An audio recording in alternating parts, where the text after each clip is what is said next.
Hi, I'm Rowena. I spent my savings on a $900 junk house, and for that, my family kicked me out like I was nothing. But the real heartbreak wasn't losing them. It was realizing they were never really mine to lose. The lies, the silence, the quiet erasure, it all brought me here. And now, they're the ones knocking, asking for a key to the home they once laughed at. Before we dive in, tell me, where are you listening from right now? Morning rush, late night drive? Drop a comment below. You're about to hear everything they hoped would stay buried. The tires crunched against the wet gravel as I turned into the long, sloped driveway. The house at the end looked exactly like it had in the photos. Worse, maybe. Peeling siding, boarded-up windows, and a roof that sagged like it had given up years ago. But it was mine. All $900 of it. I shifted into park and sat there a moment, watching the rain streak down my windshield. I didn't feel triumphant. I felt exiled. Still, I got out, yanked open the trunk, and pulled out the fold-up chair I kept back there for writing breaks and impromptu thinking sessions. Today, it felt heavier than usual. I placed it carefully in the gravel, unfolded it, and sat down. The mud tried to tug at my boots, like the earth itself was telling me to turn back. But I wasn't going anywhere. Not this time.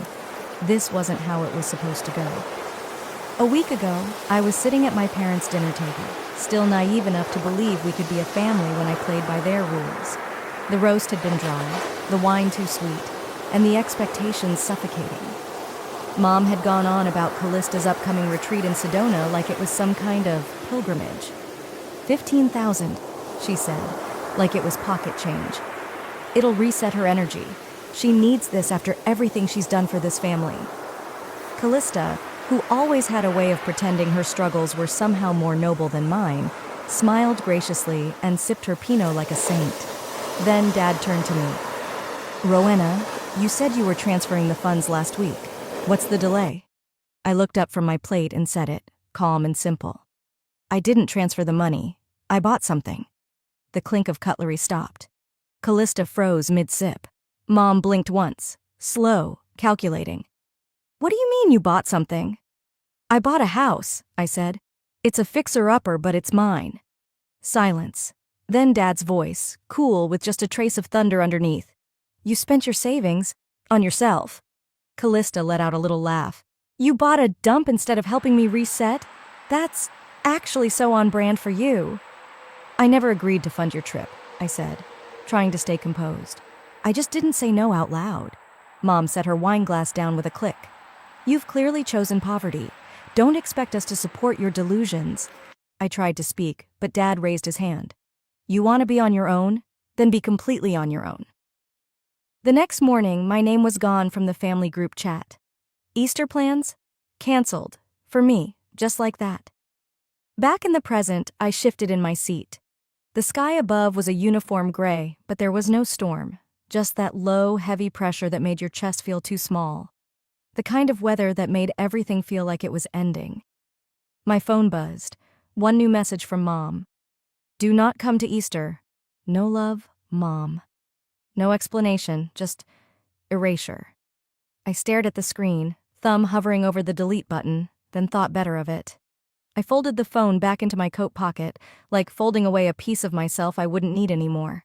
I sat back, letting the cold bite through the thin jacket I hadn't replaced in years. The house loomed ahead, ugly, empty, and mine.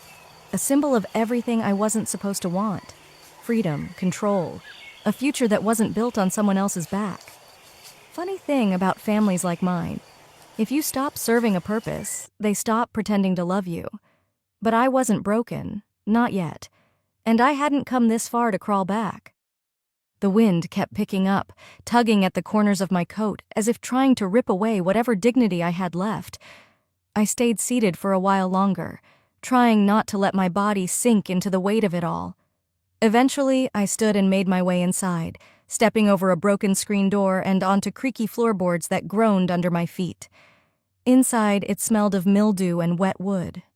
Cold air slipped in through gaps I hadn't noticed in the photos.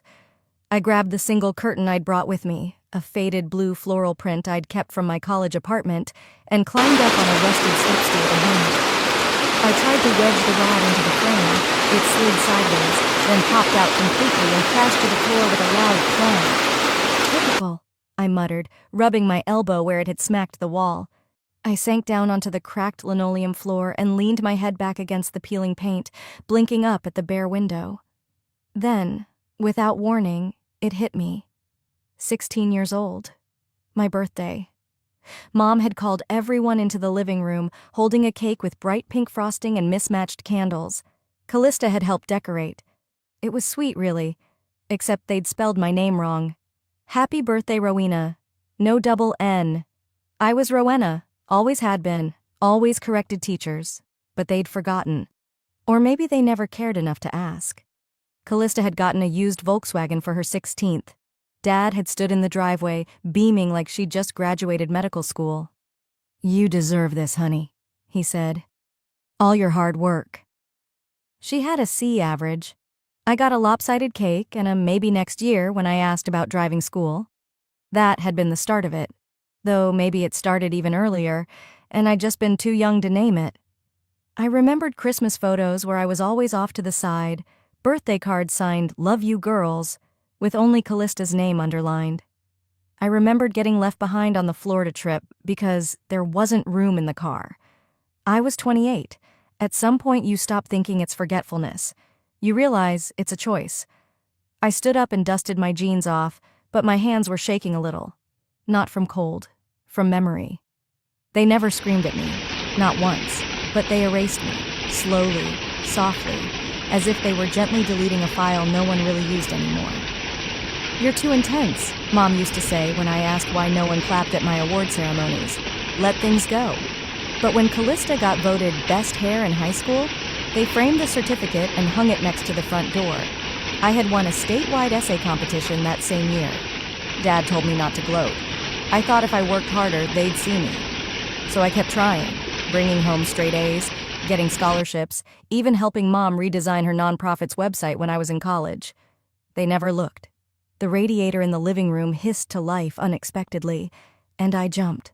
My body was wound so tight I could barely breathe. I moved into the kitchen and sat on the floor, back against the fridge. There were no appliances yet, no cabinets, just a box of donated tools and an unopened can of paint. I whispered, maybe they didn't forget me, maybe they chose not to see me. My phone vibrated. For a second, I thought it was another text from Mom, another deletion. But it was Aunt Corliss. Hey, baby, her voice crackled through the speaker. I just wanted to check in. I saw you weren't in the family group chat anymore. I laughed softly. Isn't that something? Digitally exiled? She hesitated. I want to tell you something, and I hope you listen. You were never the problem. You just weren't Callista. That was your only crime. I swallowed, leaning my head against the cold fridge door. It still hurts. I know it does, she said gently. But here's the thing. When they need something, they'll come back around. They always do. Just don't forget what this felt like. Don't you dare forget. Her voice cracked a little on the last sentence. It wasn't anger. It was exhaustion. I didn't know it then, but Aunt Corliss was right. They would come back, and they'd need more than forgiveness. The wind had calmed, and dusk was beginning to settle like dust on the broken glass of my kitchen window. I was crouched on a splintered stool, trying to fix the latch that had long since rusted shut. My fingers were numb, both from the cold and from a gnawing weariness I couldn't shake. That's when my phone buzzed in my pocket. One notification. Voicemail. I didn't move at first. I just stared at the screen. Mom. No message preview. Just the weight of her name.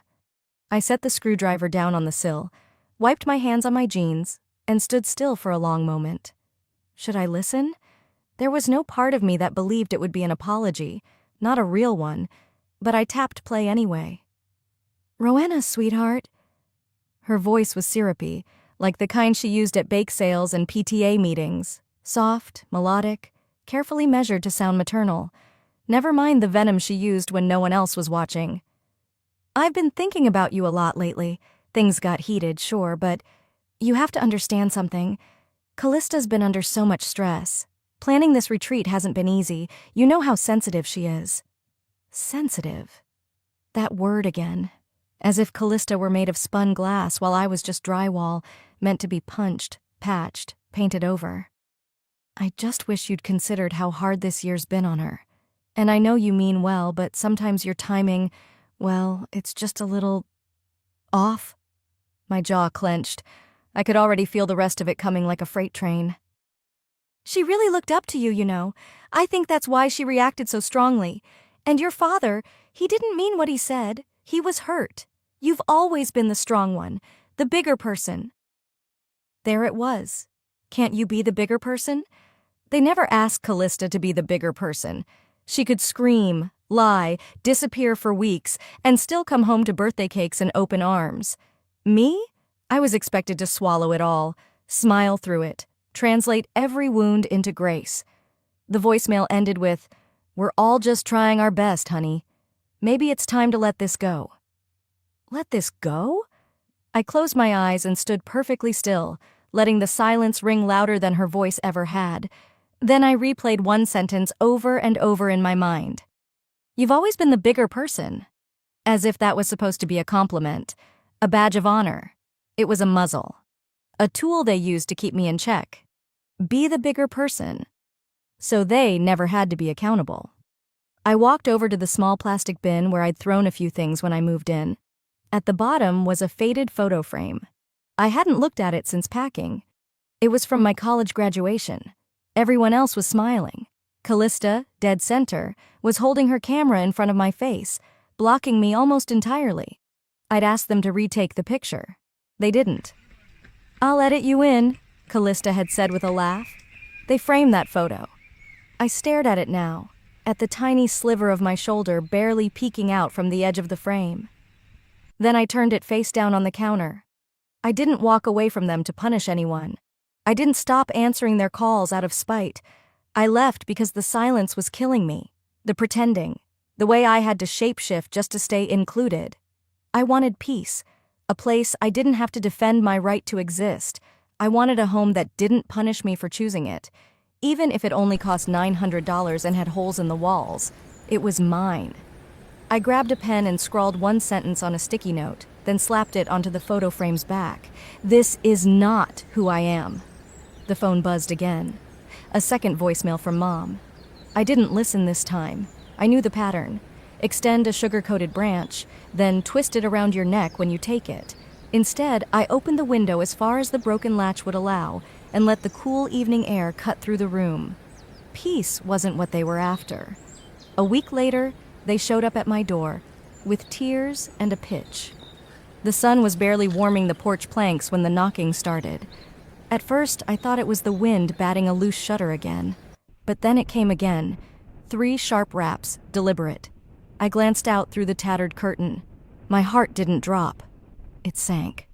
There she was. Callista. One stiletto heel tapped the concrete with performative irritation. Her coat was cream-colored cashmere, belted at the waist, and her oversized sunglasses reflected the entire street like a mirror daring anyone to look back. Even standing still, she looked like she was mid-photo shoot. She didn't wait for me to open the door. Instead, she turned to the side, let her voice carry toward the neighbor walking her dog. "Mom says she's really let herself go. But you know, some people just need their little rebellions." I stood frozen in the hallway. That coat alone cost more than my roof repairs. That was her entrance.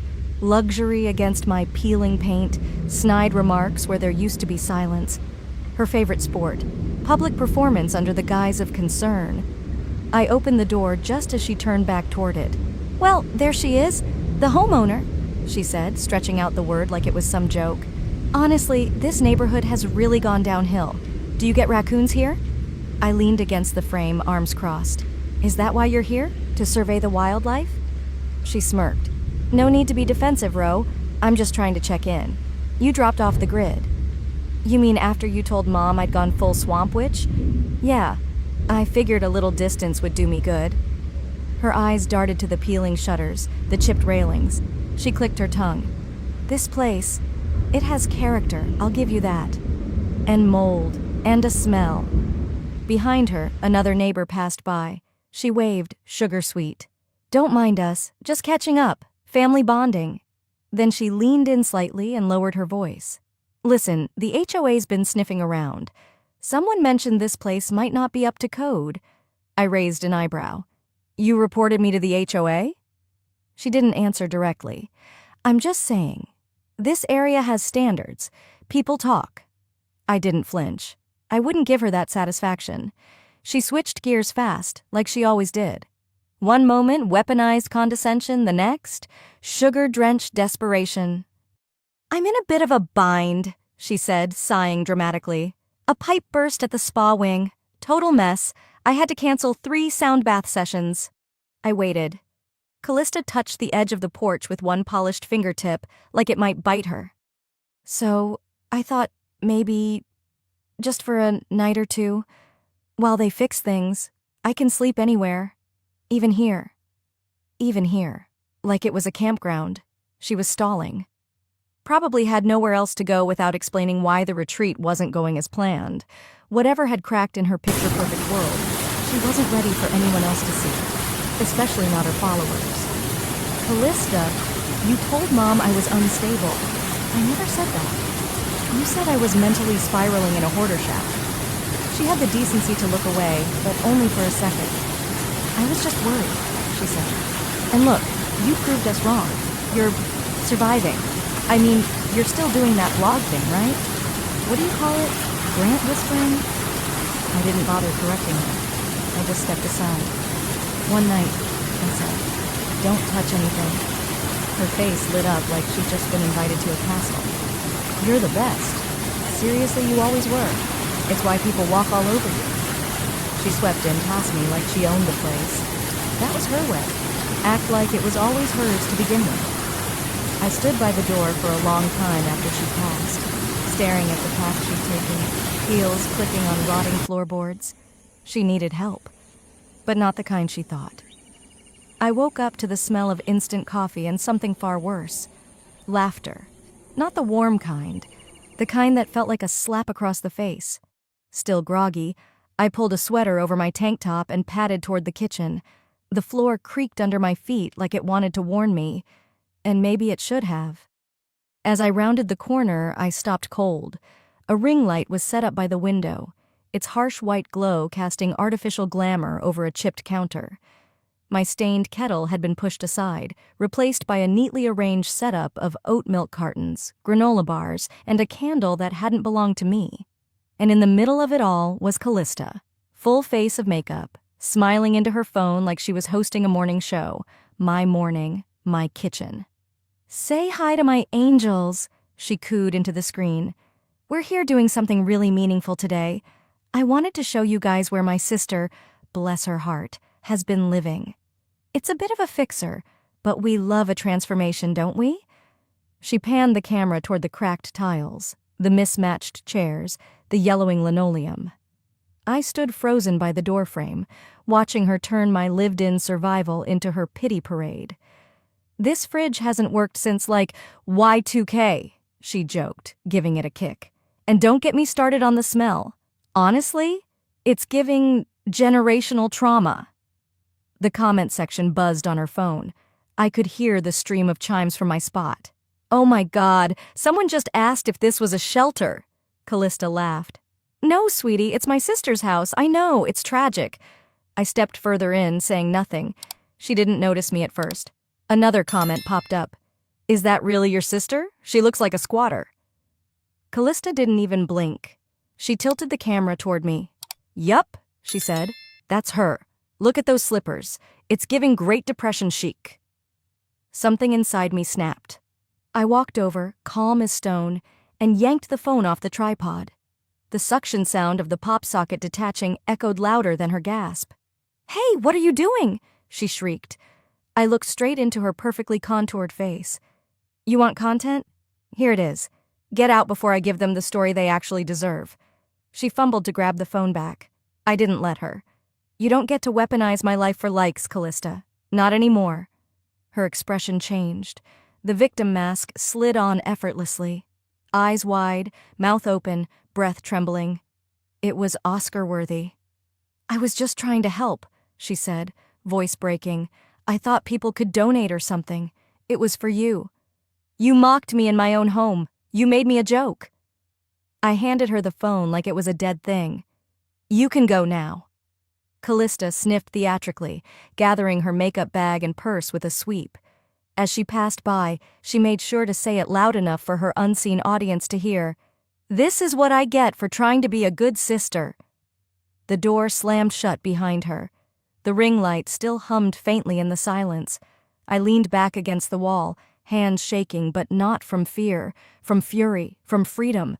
Something had clicked. They didn't get to script my life anymore. By late evening, the chaos had settled into a strange, humming silence. I sat curled on the second-hand couch, a chipped mug of black coffee warming my fingers. Outside, dusk had pulled a blanket over the mountains. Inside, my phone screen pulsed like a heartbeat, notifications exploding, each one carrying my name like a grenade. I hadn't posted anything. I hadn't said a word, but they were talking about me, tagging me, commenting, sharing. I finally opened Instagram, expecting another clip from Callista's endless healing journey montage. Instead, I found something worse. The first screenshot stopped me cold. It was a GoFundMe campaign titled, "Help My Sister Rebuild." My face plastered across the banner. I was mid-step, carrying a garbage bag, hair tied back, sweat on my brow. Another photo showed me curled up on the couch, wrapped in the same quilt Aunt Corliss had given me after the fallout. And next to it, a caption that read like a eulogy, "My baby sis has been through so much, help me give her a life she deserves." Raised, $18,340. Recipient, Callista Vale withdrawal account, Callista's business PayPal. I didn't even finish scrolling before the blood rushed to my ears. She had turned me into a charity case and monetized it. I stood up, pacing the small room like a caged animal. My hand trembled around the phone. I clicked into the comments section. People were showering her with praise. "You're such a good sister. The world needs more people like you." I sent $50. I hope she gets back on her feet. I slammed the mug down on the table. It cracked. Callista hadn't mentioned it. Not once, not when she left that morning, dramatically wiping a fake tear from her cheek. Not when she posted that story of herself driving away from toxicity while soft piano music played. I opened our last text exchange. Nothing. I tried to report the fundraiser, but the platform said, "This campaign does not violate our community guidelines." Of course it didn't. She knew how to play the system, frame it just right, say just enough, always letting people assume the rest. A new story popped up on her feed. "Some people just want to stay mad. I'm doing what I can. Haters gonna hate." I stared at those words until they blurred. Then I looked back at the photos, the one with me kneeling on the porch in those old slippers. "Great Depression chic," she'd laughed. The door creaked slightly with the breeze. The room was quiet. Too quiet. I felt like a ghost haunting my own house. Then a notification slid across the top of the screen. Message request from @LegalLC_CO. "Hey, I saw the GoFundMe. You didn't authorize that, did you?" I blinked. "I'm a paralegal, Colorado bar certified. This looks like civil exploitation, possibly even wire fraud depending on how the funds were framed. Want to talk receipts?" I sat down slowly, staring at the message. My heart didn't race. It didn't skip. It just steadied. Someone out there saw it too, not just the humiliation, the strategy behind it. I typed one word. "Yes." She replied instantly. "Cool, start with screen recordings. Capture timestamps. Don't confront her publicly yet. Trust me." For the first time in weeks, I felt the tiniest flicker of power. It wasn't much, but it was mine. I took a breath, switched my phone to Do Not Disturb, and began to document, clip by clip, screenshot by screenshot, not just to protect myself, but to dismantle the game she built, using me as the bait. The day before Callista's event, the house was strangely still. I had the windows cracked open, letting the crisp mountain air sweep through as I sat at the small kitchen table, laptop open, phone buzzing beside me. The nerves should have hit me already. 2 days ago, I would have been pacing holes in the floor. But now, there was only a focused calm tightening in my chest. Elsie's face popped up on Zoom, framed neatly by stacks of legal pads and a half-empty coffee cup. We both signed off on the final version of the cease and desist letter, her voice steady and professional even when mine wavered slightly. "Breathe, Rowena. The paperwork does the talking now," she said, flashing a small, reassuring smile. I leaned back, watching the seconds tick down to Callista's live promo event, her first big public move since the GoFundMe explosion. She had teased it for days, a special quanda for her followers, a raw, unfiltered session to set the record straight. I almost laughed. Nothing about Callista had ever been unfiltered. 10 minutes before her event went live, Elsie's courier confirmed. The envelope was in position, ready to be delivered in the middle of her broadcast. Like a storm cloud that had been gathering too long, it was time to break open. The screen on my phone flickered to life. There she was, basking under soft golden lighting, dressed in muted earth tones like she was filming a life coaching retreat rather than trying to salvage a crumbling reputation. She smiled wide at her audience. "Hi, beautiful souls. Thank you for showing up today. I know there's been noise, but we're about positivity here." My stomach twisted as I listened to her spin the story. How she was just helping a family member rebuild.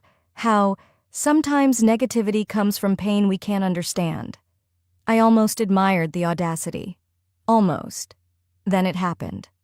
Midway through a question about family values, someone stepped onto the stage from the side, a nervous-looking assistant clutching a thick manila envelope. Callista's practiced smile froze. She took the envelope, blinking rapidly. Live chat exploded. "What's that?" "She looks panicked."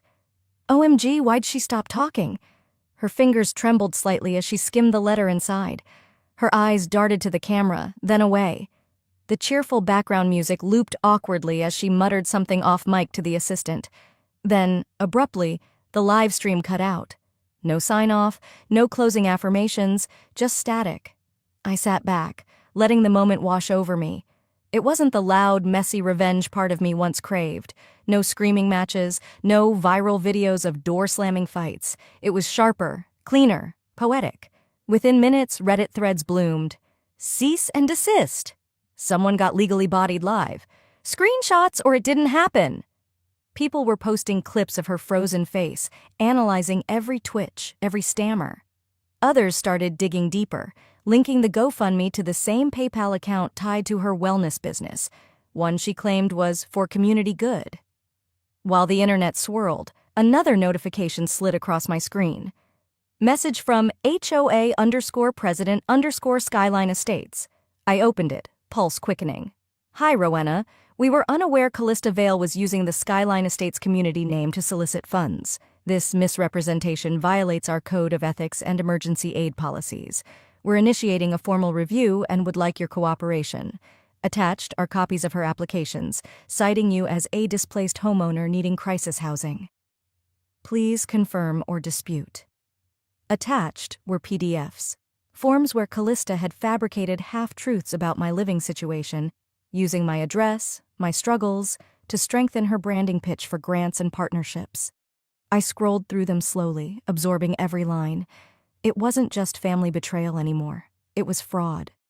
For the first time, my chest didn't tighten with helpless rage. Instead, a deep, anchoring calm settled in. They had painted me as the broken sister clinging to survival, a prop in their stage play. But they forgot. I'm not built for pity. I'm built for endurance. I closed the laptop carefully, savoring the quiet finality of it. I wasn't the one who had to explain herself now. She was, and she wouldn't be able to filter her way out of this one. The drive to Los Angeles felt longer than it should have. I wasn't nervous, not exactly. It was something colder, steadier, like the kind of quiet you feel right before a storm splits the sky. I pulled into the valet line outside the Marriott Grand Ballroom, stepping out in a simple navy dress and the old silver locket my mother once sneered at, calling it flea market trash. Tonight, it felt like armor. As I handed my keys over, I caught sight of the banners strung along the event entrance. Callista Cares, healing families, one heart at a time. The irony wasn't lost on me. I squared my shoulders and walked in. The ballroom buzzed with hundreds of attendees, influencers, journalists, minor celebrities, all decked out and angling for the best Instagram shots. Callista was already center stage, lit like a golden idol under the soft white spotlight, her laugh echoing through the space as she greeted sponsors and fans alike. I wasn't there to make a scene. I was there to watch. I found a seat near the back, unnoticed among the crowd. I blended in on purpose, watching as Callista swept from group to group, dazzling everyone with her curated charm. She wore a gown that shimmered under the lights and a smile even shinier. If you didn't know better, you'd think she was untouchable. But masks crack under pressure. After the opening remarks, a slideshow was queued up, supposedly to showcase all the community work Callista had funded through the GoFundMe campaign. The first few slides rolled by. Smiling children, thank you letters, stock images of rehab centers and soup kitchens. The audience clapped politely. Then, a flicker. A frozen frame. A screenshot popped up on the massive screen behind Callista's podium. Plain as day. A text message. Let her rot in that dump. I gave them the GoFundMe link for PR. Cry for me, baby. Another one followed. She's good for sympathy points. Keep the cameras low, show the cracks. The room fell silent. Phones shot up in the air. A low murmur grew, 1,000 tiny gasps rolling through the crowd like a gathering tide. Hashtags popped up on screens almost instantly. #Let her rot leaks, #Callista exposed, #fake charity. Callista turned, saw the screen, and for the first time in my life, I saw her mask slip. Not crack, slip right off. She stuttered, trying to explain, trying to laugh it off. Tech glitch, sorry guys. But nobody was buying it. 1,000 judgmental eyes pinned her to the stage. I stayed seated, watching, calm as a winter lake. Then Aunt Imogene rose from her table. She had been scheduled to give a speech praising Callista's resilience and family values. Instead, she took the stage with slow, deliberate steps. She didn't even glance at Callista. She looked straight into the crowd.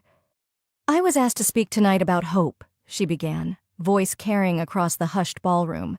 About rebuilding trust, about family. She paused, the weight of her words pressing on every heart in the room. And for too long, Aunt Imogene continued, voice tightening, this family has worn a mask, smiled in public, shamed in private, propped up one golden child while another was left to scrape by in silence. People shifted uncomfortably. Some put down their drinks. Some leaned in closer. I won't pretend anymore, Aunt Imogene said. Tonight I stand not with what looks pretty on a flyer, but with what is right. And with that, she stepped down from the stage, walked across the room, and without a second's hesitation, wrapped me in a firm, proud embrace. Cameras clicked, flashes popped, the silence broke, and it wasn't for Callista. I heard Callista's heels click furiously across the marble floor as she fled the ballroom, the train of her gown snagging on a chair. I didn't chase her. I didn't even watch her leave. I just closed my eyes for a second, feeling Aunt Imogene's arms around me, the first real embrace I'd felt from any family member in longer than I cared to remember. The room rippled with shifting alliances.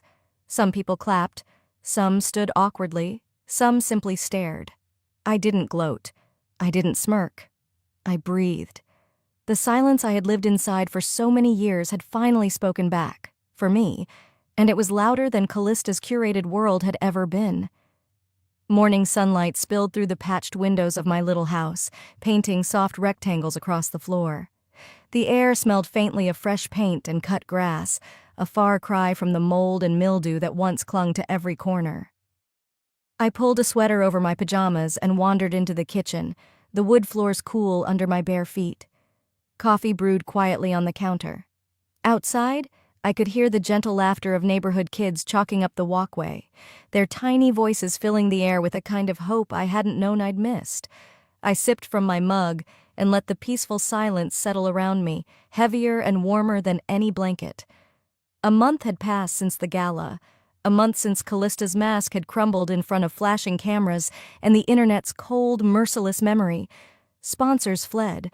Apologies never came. And somehow none of it touched me the way I once feared it would. Instead, I rebuilt, board by board, moment by moment, not just this house, but the life I had convinced myself I didn't deserve. That Saturday, the neighborhood hosted a small community cleanup. I set out a folding table with lemonade and brownies and watched as people gathered, laughing, swapping gardening tips, helping each other haul branches and clear gutters. Kids scrawled bright chalk messages on the sidewalk outside my front steps. "You matter. Stronger than you know. Welcome home." I found myself smiling without hesitation, without looking over my shoulder. Around midday, as I wiped down the table, my phone buzzed. I almost ignored it. But something, a stubborn little nudge inside me, made me check. It was a text. From Callista. "Hey, things have been rough. Any chance we could crash with you for a while, just until we figure things out?" No apology, no acknowledgement, just a casual expectation that after everything, I would once again hand over what little I had built. I stared at the screen, letting the absurdity wash over me.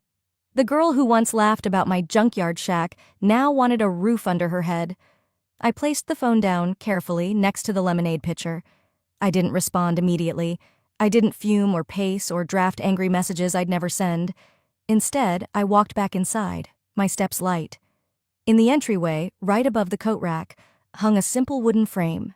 Inside it, a faded photo, me at 8 years old, standing stiffly in a paper crown and glittery costume from a long-forgotten school play. And there, blurry but unmistakable in the background, was Aunt Imogene, clapping like her life depended on it. Beneath the glass, in small, neat handwriting, were the words, "You always had the light, AI."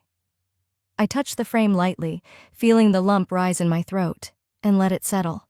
No tears, just gratitude, just peace. Picking my phone back up, I typed the only response that felt right. "There's no space for lies here anymore. I wish you peace." And I sent it without another thought. Outside, the kids laughed and shouted as someone drew a crooked sun with a bright yellow chalk line. I watched them from the porch, breathing in the cool afternoon air. The junk house I bought for $900 wasn't my burden anymore. It was my foundation. I had spent so long trying to find a seat at a table that was never meant for me, trying to earn scraps of love that were weighed and measured and handed out like prizes to whoever bowed the lowest. Not anymore. They wanted a key. But I had already built a door. And behind it, finally, was a life that belonged to me. Sometimes the hardest walls we break through are the ones built by the people who were supposed to love us most. But when you stop knocking on closed doors and build your own, you don't just find freedom, you find yourself. What about you? Have you ever had to choose peace over family? Share your story below. I read every comment. If you love true family drama stories like this, don't forget to subscribe for more.